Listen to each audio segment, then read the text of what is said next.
जसपाले गर्यो मन्त्री फिर्ता बोलाउने निर्णय, नयाँ मन्त्री छान्ने अधिकार उपेन्द्र यादवलाई।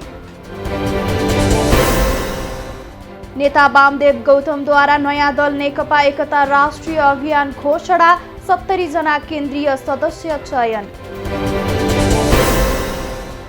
काठमाडौँ स्थित राष्ट्रसङ्घीय उच्च आयुक्तको कार्यालय अगाडि रोहिङ्ग्या शरणार्थीको प्रदर्शन, राष्ट्रसङ्घले बेवास्ता गरेको गुनासो। कोभिड जोखिम भत्ता नपाएको भन्दै भैरवास्थित भीम अस्पतालका स्वास्थ्य कर्मी आन्दोलित, भत्ता रकम तत्काल उपलब्ध गराउन माग। सगरमाथा आधार शिविर हिँडेका भारतीय चिकित्सक डाक्टर चन्द्रमोहन शिवनाथ बेपत्ता, खोजीमा 3 टोली परिचालन।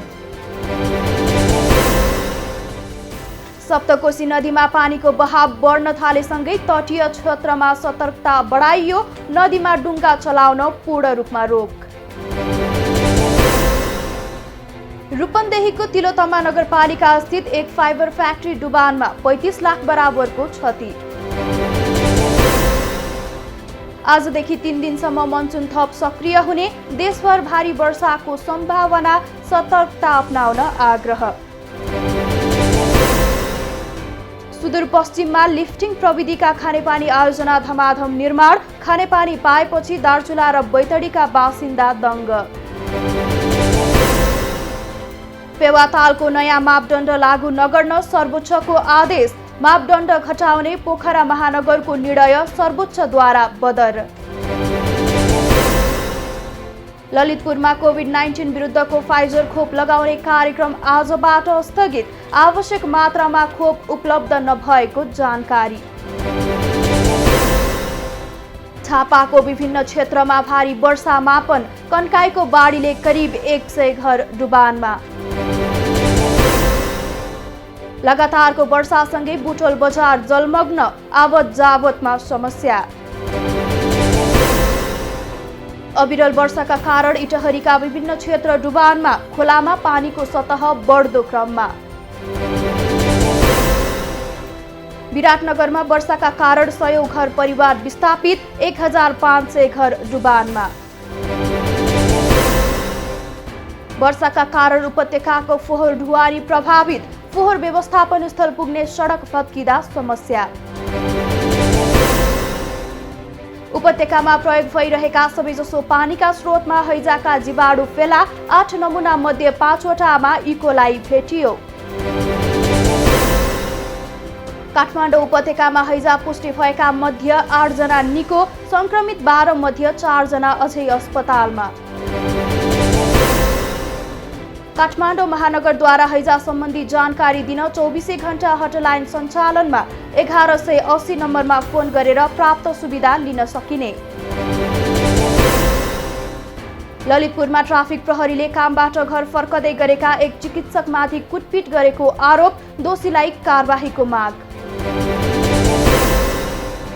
वर्षाका कारण जनकपुर धाम डुबानमा, सडक र नाला समयमा सफा नगर्दा डुबानमा परेको स्थानीयको आरोप। इपिएस कोरिया शाखाद्वारा भाषा नतिजा प्रकाशन, 1809 जना उत्तीर्ण। अस्ट्रेलिया जानका लागि मेडिकल गर्ने नाममा ठगी भइरहेको खुलासा, प्रलोभनमा नफस्न नर्भिक अस्पतालको आह्वान। धादिङमा पेस्तोल सहित 2 जना पक्राउ पर्नेमा सुनिल तामाङ र अविनाश तामाङ। भक्तपुरमा 21 वर्षीय युवतीलाई जबरजस्ती करडी गरेको अभियोगमा 1 जना पक्राउ पर्नेमा 25 वर्षीय मनिष खत्री। चितवनमा आफ्नै आमाको हत्या गरेको आरोपमा 1 युवक पक्राउ पर्नेमा 37 वर्षीय अर्जुन तामाङ।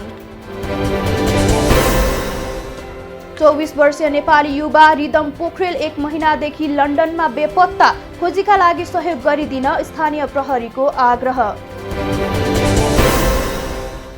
धनुषामा मोटरसाइकल दुर्घटना हुँदा चालकको मृत्यु हुनेमा 35 वर्षीय सञ्जीव पासवान।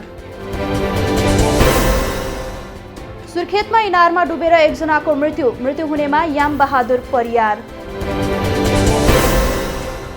नेपालमा पछिल्लो 24 घण्टामा थप 44 जनामा कोरोना संक्रमण पुष्टि, 17 जना संक्रमण मुक्त, मृत्यु हुनेको संख्या 0।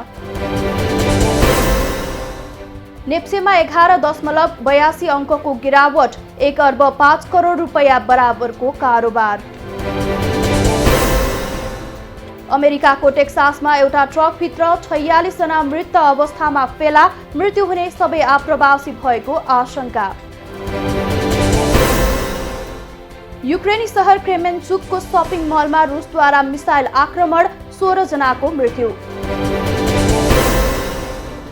श्रीलङ्कामा इन्धन सङ्कट, अत्यावश्यक बाहेक सबै क्षेत्रलाई इन्धन वितरणमा रोक।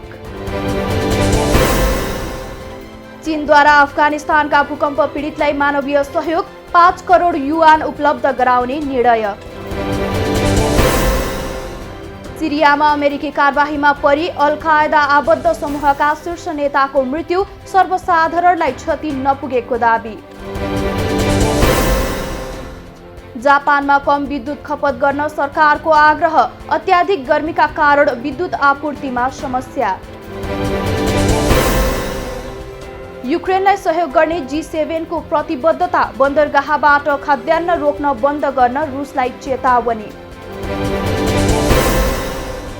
भारतको अल्ट न्यूजका सहसंस्थापक पत्रकार मोहम्मद जुबैर पक्राउ, धार्मिक सद्भाव खलबलिने गतिविधि गरेको आरोप। तिब्बतको नागपु शहरका 17,000 भन्दा धेरै मानिसलाई स्थानान्तरण गरिने, सानन शहरमा सार्ने तयारी। अमेरिकी राष्ट्रपति बाइडेन र चिनिया राष्ट्रपति सी जिनपिङ बीच फोन वार्ता हुने, आगामी केही हप्तामा भेटवार्ता हुने सम्भावना। भारतमा स्वच्छ ऊर्जा प्रविधिको ठूलो बजार उदाइरहेको प्रधानमन्त्री मोदीको दाबी, विश्वव्यापी कार्बन उत्सर्जनमा भारतको योगदान रहेको भनाई। जोर्डनको अकाबामा विषाक्त क्लोरिन ग्यास चुहावट भई विस्फोट हुँदा 13 जनाको मृत्यु, 250 जना भन्दा बढी घाइते। नेपाली राष्ट्रिय क्रिकेट टोली क्यानाडा प्रस्थान, विश्वकप लिग 2 त्रिकोणात्मक सिरिजमा स्कटल्यान्ड र क्यानाडासँग प्रतिस्पर्धा गर्ने। वेल्सका कप्तान ग्यारेथ बेल अमेरिकाको MLS club Los Angeles FC मा अनुबन्धित, 1 वर्षको सम्झौता।